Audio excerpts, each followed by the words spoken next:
Alerta S5N. Seducía, estafaba y dirigía una banda criminal. Otra viuda negra. Viuda negra patotera. En este caso, Fernando Tocho, porque ¿cómo se diferencia del resto de los casos de los que venimos contando? Tiene algunas características salientes. Operaba de día y no de noche. Operaba en la vía pública y no en viviendas privadas. Esto es una novedad, te diría, lo que venimos contando. Se sale un poco de la metodología habitual de la viuda negra. Exactamente. Y de hecho la arrestan en el complejo de Villa Soldati. Hubo 4 allanamientos en estas horas. El primer hecho denunciado es en abril. Una de las víctimas, una estadounidense. Le vaciaron la cuenta. A ver, con reconocimiento facial en el celular lograron que ponga la cara. A ver, desbloqueame acá. Le desbloquearon y se hicieron transferencias a distintos teléfonos. La implicada de 18 años, Magalí, chiquita, que está menudita también. De edad, sí, después le voy a contar cómo la reconocen. Hay un detalle saliente que si usted tiene el ojo entrenado ya lo vio en la primera foto, pero si no se lo contamos después. Ahí están viendo cuando se la llevan detenida. 7 celulares incautados, van a ser peritados, por supuesto. Y en esa imagen que usted ve está el detalle en el que nos vamos a detener en un ratito. Hay también algunos cómplices, al menos 2 que quedaron detenidos, un hombre de 34 años y otro de 16, un menor. Esta causa está en el juzgado de menores, ya le voy a contar por qué, justamente. Bueno, vean esa foto. En su mano izquierda, que es donde tiene el celular, que son números romanos, una leyenda en un idioma de dudosa procedencia. Bueno, ese dibujito con letras, te diría casi árabes, fueron claves para dar con esta joven. ¿Sí? Lo estuvieron siguiendo con un trabajo encubierto y dijeron, ¿cuál de todas estas es? Bueno, es la que tiene la marquita en el brazo. Fíjense en el detalle, porque es como me dijo un fiscal una vez. Tocho, el diablo habita los detalles. Y nosotros ponemos la lupa ahí para detener a la gente. Ni más ni menos. Fernando, a ver, en relación a otras viudas negras, ella las entregaba a una patota y disfrutaba probablemente de esa golpiza que la patota propinaba sobre la víctima. Sí, y te digo más, prometía sexo en fiestas electrónicas donde conocía a sus víctimas, las llevaba hasta el complejo en Villa Soldati, daba la orden de que estaba llegando y ahí la emboscada a la víctima por parte de 2 hombres que hacían de matones, ¿no? Y que sucedía en la vía pública. Sí, por eso no llegaba a quedar a solas con el damnificado en este caso. Tampoco llegaba a drogarlos, entiendo yo, y es otra de las diferencias del modus operandi habitual de una viuda negra. Sucedía en la vía pública y no en el interior de un departamento, y tampoco llegaba a drogar a la víctima, sino que solamente los trasladaba a un lugar para que llegue la patota. Exacto, no los adormecía. No hay un delito contra la salud en este caso, pero les digo más, esto la complica. ¿En qué sentido? A una de las víctimas la secuestraron, le taparon la cara, la metieron en un vehículo y la descartaron unos kilómetros más adelante. Eso es privación ilegal de la libertad, prácticamente un secuestro. Y hay un concurso de delitos que va desde estafa hasta lesiones, portación ilegal de arma. Y acá tenés casi una asociación ilícita, te diría, porque hay una distribución de roles y funciones, objetivos específicos. En cuanto a víctimas, vamos a marcar a este, lo vamos a buscar, le sacamos la plata, nos repartimos lo que robamos, entonces tenés una división de tareas en cuanto a esta banda delictiva. Fer, si tenemos que hablar de delitos del 2025, sin duda es uno de los que más ha crecido.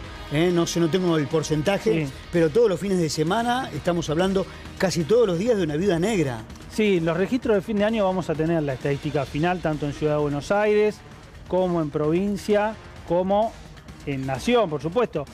Y esa estadística, por supuesto, es más alta. Recuerden ustedes que acá, en este caso que le contamos, hay 2 víctimas que hicieron la denuncia formal. Pero esta banda viene operando hace tiempo y por cada denuncia formal se estiman que hay al menos 5 víctimas que no denunciaron, porque es un delito vergonzante. Claro, y eso se toma en cuenta para el trabajo de porcentaje de delitos. A ver, no.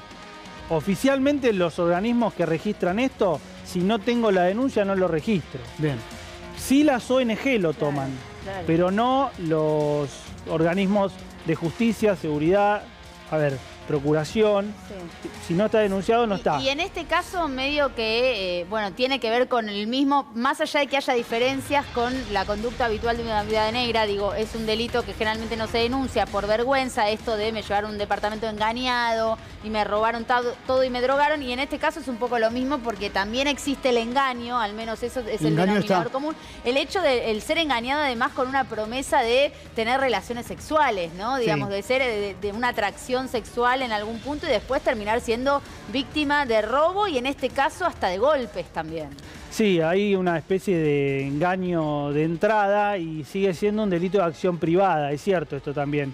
Hay algunos proyectos presentados en el Congreso, en distintas comisiones, para también empezar a poner agravantes a este tipo de delitos, agravar las penas, subirlas, como para que de alguna manera esto empiece a bajar un poco. La edad de la delincuente, siempre estamos hablando de mujeres de más edad, 25, 30 años, pero estamos hablando de una chiquita, de 18 años ya cometiendo ese tipo de delitos, ¿no? Del engaño chiquita. Y además la crueldad, ¿no? De entregar a la víctima una patota para que esta patota lo golpee a la víctima. También les cuento que esto está en la justicia de menores. ¿Por qué?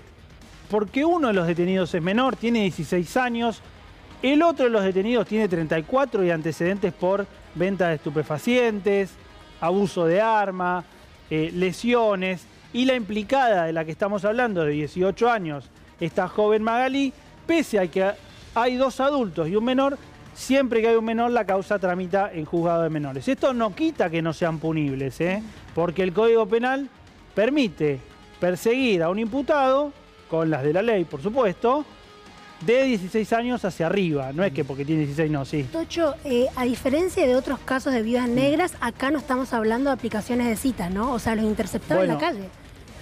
Un método era fiestas electrónicas, pero sí utilizaba Tinder. Claro. Esto lo tienen también. Me parece que ahí hay que poner un poco de control, porque la facilidad con la que las mujeres o hombres pueden vincularse con otra persona y concretar una cita es tremenda. Pero es muy difícil, ¿no? Entiendo yo, porque es muy fácil cambiarte la identidad a través de las redes sociales. No hay ningún control. No, pero está bueno pensarlo, reflexionar al respecto como sociedad, qué hacemos con eso.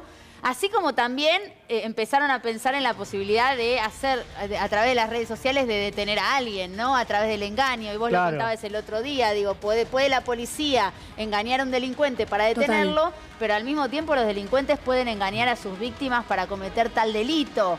Digo, es muy fácil cambiarte la identidad. Fernando, no se me ocurre manera de evitarlo. Cuando los entregaba esta patota, ¿qué hacían? ¿Le robaban? ¿Cuál era la finalidad? Billetera, con documentación, por supuesto, y el celular, claro. Previo una golpiza. Sí, lo reducían, lo arrinconaban, le apuntaban con armas de fuego. Recuerden que parte de los elementos incautados son armas de fuego, municiones aptas para el disparo, no es que son armas de juguete como algunas bandas usaban. Y a partir de sacarle el teléfono, acceder a sus cuentas, hacerse transferencia, es cierto, dejaban el rastro de la cuenta a la que giraban los fondos, pero hay que decir acá también que esta banda llevaba a la víctima hasta un lugar donde ellos tenían manejo, ¿sí? Claro. Y no importaba. La zona controlada. Exacto. Claro. Tenían liberada prácticamente. Tenían dominio pleno. ¿Conocen las Torres del Soldati? En algún momento han ido. Sí. Bueno, es un lugar. No, es que te pones a pensar en eso. Si siempre lo hacían en el mismo lugar, vos decís, ¿cómo puede ser que o nadie haya dicho nada, nadie haya visto nada? Digo, no, evidentemente ellos se sentían seguros de poder hacerlo ahí. Una zona controlada por ellos. Claro. Y con respecto a lo que decían de este ciberpatrullaje que puede hacer la policía, se está discutiendo la figura del agente colaborador, que en redes pueda hacer esta cacería, si se quiere, o este patrullaje para detectar posibles bandas, pero tienen que hacerlo con autorización judicial, si no... Tenemos más información a través de estas placas, Fernando. Sí, vamos a repasar. ¿Quién es la viuda negra patotera? Bueno, la conocían como La Maga, 18 años. Actuaba desde abril, el primero de los hechos que estaba denunciado, y encabezaba esta banda criminal que tenía dos cómplices, uno de 16 años Qué chiquito, y otro de 16, de 34 años. Sí, la verdad que muchas bandas tienen a menores en calidad de integrantes, justamente porque sabiendo que no van. Se garantizan cierta impunidad en algunos casos, teniendo en cuenta algunos criterios judiciales que dejan mucho que desear. Repasamos un poco más. Salvando las distancias, los soldaditos en Rosario sin dudas, utilizaban chicos de esa edad. Sin dudas. Captaba a sus víctimas por app de citas y en fiestas electrónicas. Puede pasar hasta 10 años presa. Mirá. Estar atentos a esta calificación legal, porque si bien no tenía antecedentes, acá hay una persona que encabeza una banda, que organiza una red criminal, que se pone al frente como actora también, clave, es decir, yo te traigo a las víctimas hasta acá y vos después ocupate. Es decir, no es lo mismo un organizador que alguien que tiene un rol secundario. ¿Cuál vendría a ser la imputación de ella? Por ahora tiene... Para los 10 años presa. Sí, estafas agravadas y hay que seguir de cerca si le van a agregar las lesiones y la privación ilegal de la libertad contra las víctimas. Una de ellas fue prácticamente secuestrada. Claro. Con lo cual este concurso de delitos, veremos si real, ideal y demás, eso es un detalle técnico, termina con una prisión preventiva, un juicio y una condena efectiva. Sí. Son las mismas imputaciones que tienen los otros dos cómplices de las patotas, porque también engañaron, también secuestraron, también golpearon. Lesionaron. Exacto. Y marcamos también que el de 34 años que está detenido ya tenía antecedentes por venta de estupefacientes, por tenencia ilegal de arma, por amenazas y demás. Y este es otro tema. Reiterancia, que ya lo hablamos un montón de veces. ¿Por qué estas personas siguen libres? ¿Por qué no hay un control sobre ellas? El sistema está colapsado. ¿Te acuerdas que el año pasado se escapaban muchos detenidos de Ciudad de Buenos Aires? Las comisarías, de las comisarías porteñas. Por la sobrepoblación en las comisarías. Eso un poco dejó de pasar, pero todavía está la queja de decir, bueno, endurezcan, adhieran a penas más severas para que esto no siga ocurriendo. Bueno, justicia y policía en Ciudad de Buenos Aires es una cosa, justicia y policía en Provincia de Buenos Aires es otra, los criterios son distintos. Bien. Si bien hay diálogo entre las segundas líneas de provincia y ciudad, eso sucede, pero queda mucho por hacer en materia legislativa para agravar las penas. Bien, Fernando, muchas gracias. Gracias.